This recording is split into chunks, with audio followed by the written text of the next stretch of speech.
Egunon jainkoak, ongi etorri ETBko ikusentzuleok. Egibidean beti gaituzue prest. Gaurko saioan erromesaldiak jorratuko ditugu. Eguraldi ona iristean, eguneko argiak bidaiaren bat egitea erraztu egiten du, naiz eta bidea laburra izan. Egokia da otoitzari denbora esanguratsu bat eskaintzea. Jainkoarekin harreman lasaian egoteko, eguneroko bizitzatik hainbat konpromiso alboratu behar ditugu. Etxetik gertu dagoen ermitak otoitz egiteko aukera ematen du. Batzuk egunero ia beti ordu berean ondoko santu edo ermita bati egiten diote bizita. Joera berdintzua dute sagrarioren aurrean otoitzaldi laburra egiten dutenek. Eta antzera jokatzen dute egunero mesetara joaten direnek. Gogonez, erabaki zuten egunero elizara joatea eta leialki eusten diote. Apaizok, horrelako konpromisotan urte luzetan irauten duten pertsonak ezagutzeko sortea izan dugu. Elizarako ibilera hori utzi behar dutenean penaz egiten dute.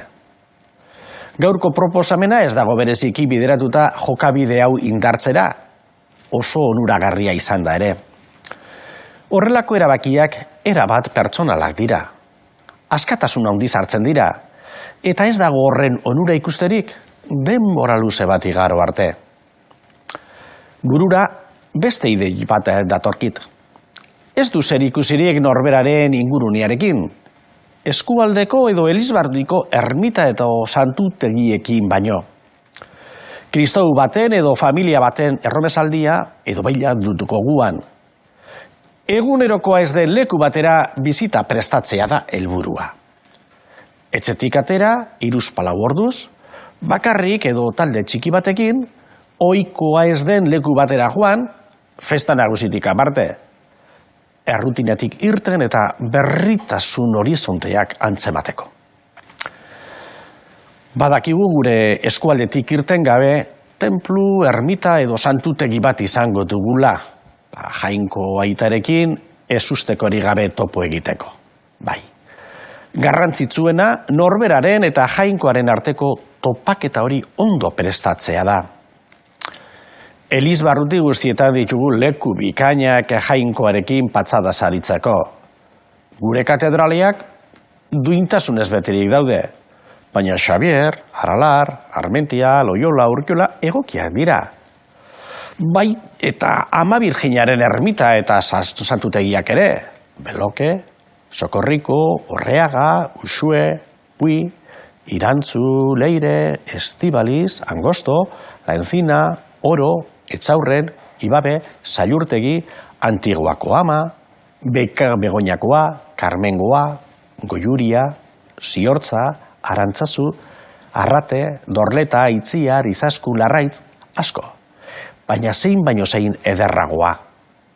Dudari gabe, Ama Birjina doatzuaren beroak lagundu dio Kristau herriari sinismenean irauten. Garbi dugu Mariak Kristoren eta Elizaren misioan aparteko leku berezia izan eta eginkizun handia izan duela. Erromez izateko bihotz eta barruko jarrera landu behar dugu. Etxetik irten da, bizi norabidea aldatzeko asmoa da kontua. Egiaz, bihotz berritzeko, Jesus jaunaren gana jotzea ezinbestekoa da. Asisko Frantziskok, Loyolako Inaziok eta beste askok horrela egin zuten. Jesusek berak ere, erromezen bidea hartu zuen. Jerusalemera behin baino gehiagotan joan zen. Azken bidaiak Golgotaraino eraman zuen. Adorez beterik onartu zuen bere gurutzea.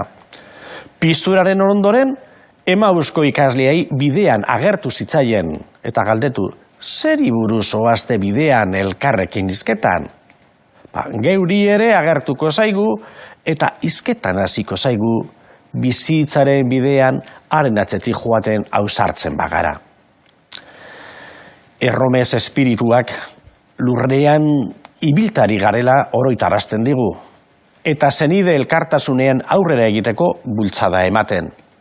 Helmuga jangoiko aita bera da. Erromesaldia etxean bertan hasten da, Irten baino lehen, barkamenerako ganoraz prestatu behar dugu burua. Evangelioaren argitan norbere bizitzaren azterketa sakona eginez. Gero santutegian, eukaristia ospatu, errosaria errezatu, etxekoentzat oroigarri bat eskuratu. Kristau askorentzat, hauxe izan da Jangoikoaren 11. agindua. Aukerako ermitan edo santutegian jaunaren graziak eskatu daitezke. Osasuna, lanpostua, eskontza ona, familia elkartasuna eta abar. Baina baita, bedeinkapenaren bila joen gaitezke.